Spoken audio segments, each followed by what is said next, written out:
Welcome to Washington Unplugged and another edition of Flashpoints. I'm Bob Orr along with Juan Zarate, and we're going to do something special today. We're going to just focus on the killing of bin Laden and what that means going forward on a couple of major fronts. First of all, Juan, let's talk about what this does or potentially does to the al-Qaeda leadership. I think, Bob, first of all, this is a great topic for us to be talking about. It's great to see bin Laden gone and off the planet. But in the first instance, I think this re-energizes a hunt for al-Qaeda's leadership writ large, not just bin Laden. You have this treasure trove of documents that were found at the site in Abbottabad where bin Laden was. That is going to be exploited to no end to try to find links to folks like Ayman al-Zawahiri and other key al-Qaeda leaders, not just in Pakistan, but around the world. It also gives us a moment of leverage with the Pakistanis to ask them to do more to help find al-Qaeda members whom we presume, and now with good reason, assume are in Pakistan. And finally, to increase international pressure, including on Iran, which has some senior al-Qaeda leaders still in their midst. Recall that Iran released just a few months ago Saif al-Adil, one of the senior al-Qaeda leaders, who now may be part of the succession plan here. So it becomes very important to make sure that those guys are locked down or transferred. And so I think this is a great moment to break the back of al-Qaeda, as John Brennan has said, and to really go after the leadership. And it could be a pivotal turning point in terms of decapitating the movement. Lots of evidence recovered. I've been told of at least 5 computers, 10 hard drives, more than 100 disks and thumb drives. And interestingly, on bin Laden's person, a couple of phone numbers. How important are those phone numbers and what's being done to exploit those? Phone numbers are critical because they provide the clues that then the NSA and analysts will look at to build an analytic tree around. They'll look at that number, see who he's been calling, who's been calling that number, and that will no doubt explode information about contacts and other phone numbers. These phone numbers, for example, may even match to numbers that they weren't quite sure what they were before, and now there's much more meaning to them. And so things like phone numbers, names, addresses, bank accounts all become very important in terms of following the trail and potentially linking back to folks like Ayman al-Zawahiri, Saif al-Adil, Abu Yahya al-Libi, the key inner core of al-Qaeda, who are at risk now. By now, the key core leadership of al-Qaeda clearly knows bin Laden is dead. They know the U.S. has recovered information. What does that do? Does that cause them to scramble, to readjust? And is that an opportunity? I think it's a moment of opportunity because they will scramble, no doubt. They will try to go to ground, but they will also be trying to reach out to each other to determine what the next steps are. Will al-Qaeda be trying to have the Shura Council, the inner core, try to meet and determine succession, determine what to do with operatives, where to go to ground given the fears of follow-on U.S. raids, et cetera. So this is really a moment of huge vulnerability for the al-Qaeda leadership. They also don't necessarily know what bin Laden had. And so there may be a lot of speculation and a lot of worry because folks perhaps weren't in direct contact with him. They had this courier cutout. So there's a lot of, no doubt, angst and mystery amongst the al-Qaeda senior leadership, and that makes them vulnerable.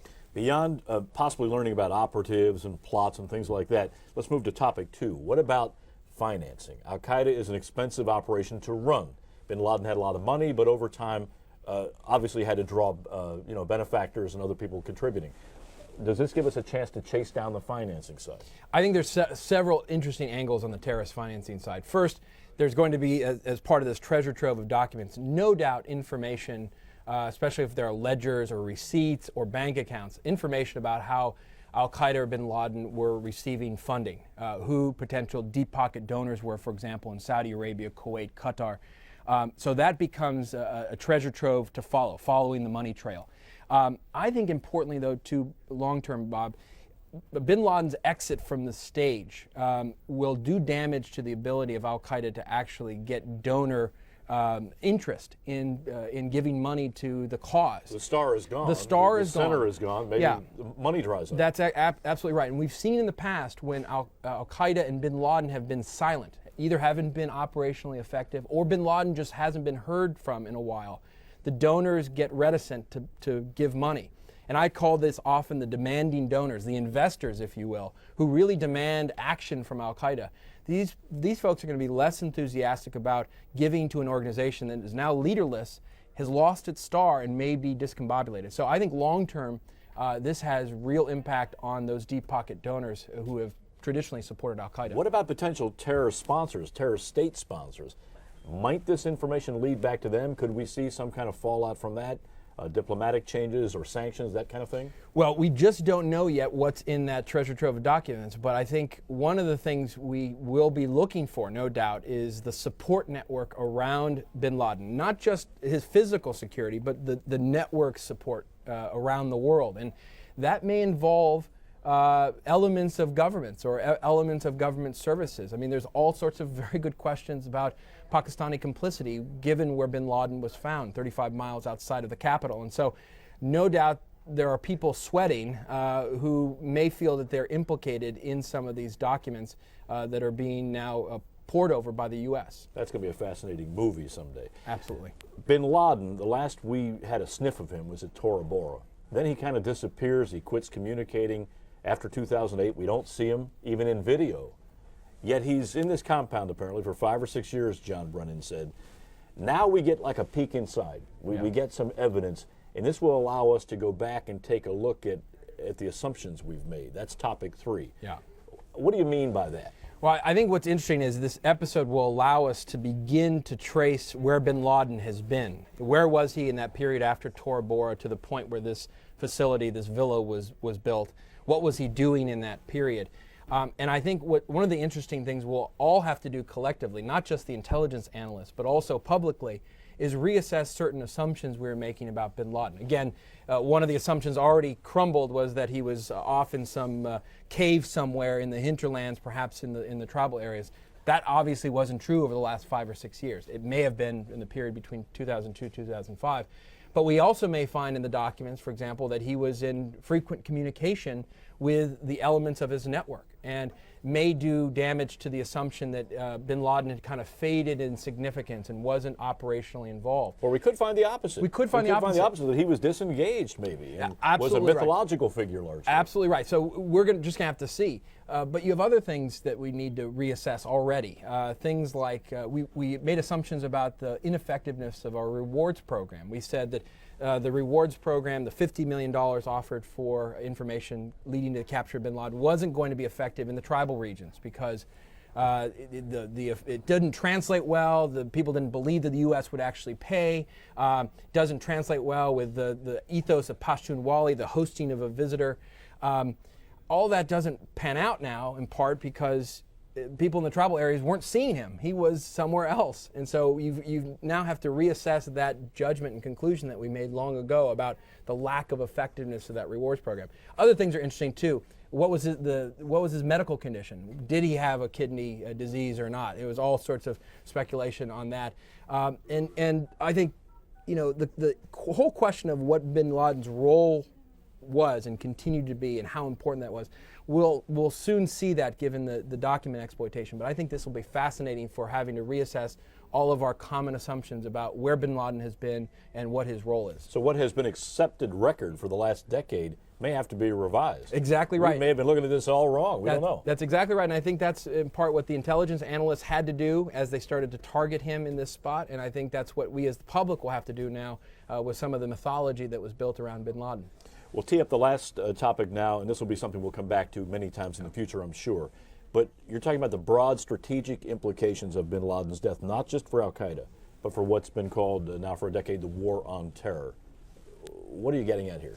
Well, what I'm getting at is, we've often talked about, the killing of one man, one leader isn't going to crumble al-Qaeda, isn't going to have a huge strategic impact.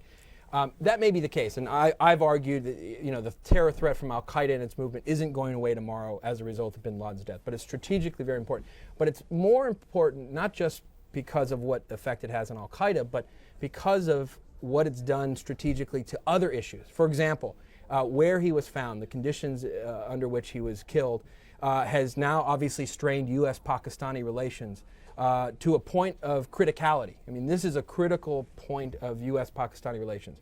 In addition, his killing now affects the Afghan debate. Questions as to what we should do with our troop commitment. Real questions as to what's our strategic goal. If we're succeeding in decapitating al-Qaeda's senior leadership on the Pakistan side of the border, why is it that we have over 100,000 troops committed to Afghanistan? What is our real goal there? So that debate starts to crystallize and sharpen as well. perceptions of U.S. power change slightly. We've now proven we can get our man.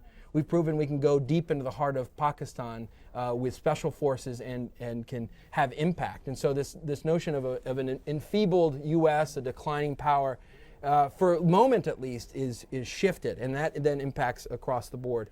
I also think it implicates other things like the peace deal between Israel and Palestine, where when you have Hamas coming out and decrying the assassination, their language, of bin Laden and calling him a Muslim and Arab warrior. That does huge damage to Hamas's credibility at a time when they just announced a unity deal with the Palestinian Authority.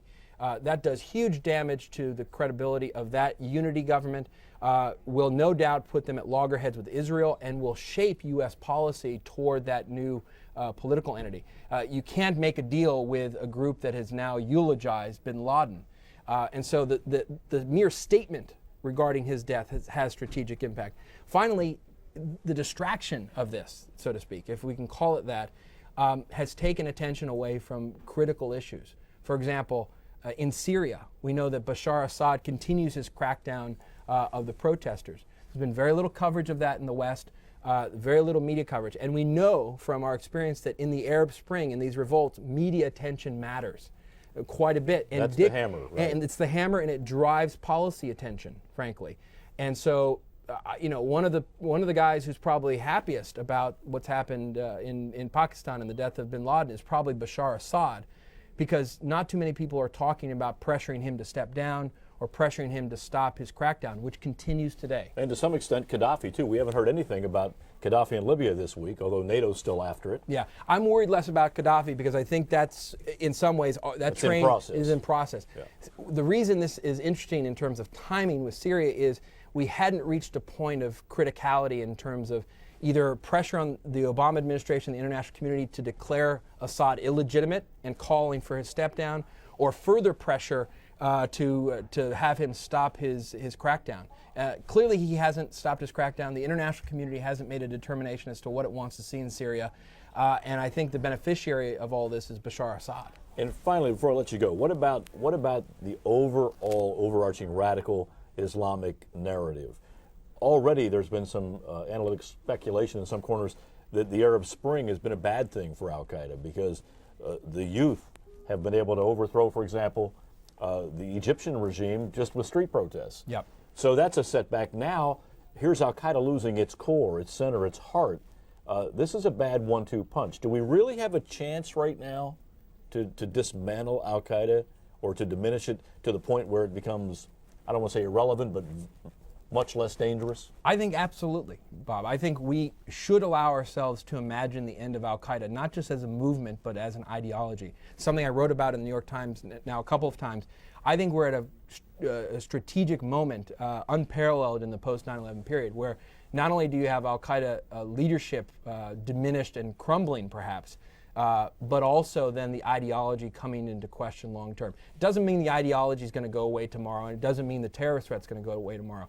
But can we mark this as a period where the trajectory then is for utter decline for that movement and its ideology? I think we can help Al Qaeda decline, and we can see the beginning of the end of that movement. And that is what victory is in the war on terror. And we should allow ourselves to imagine it so that we can help propel it. Could be a tipping point, one we've waited for a long time. That's right. Juan, interesting as always. Thank Thanks you, very Bob. much. Another edition of Flashpoints with Juan Zarate. I'm Bob Orr. Thanks for watching. We'll see you next time.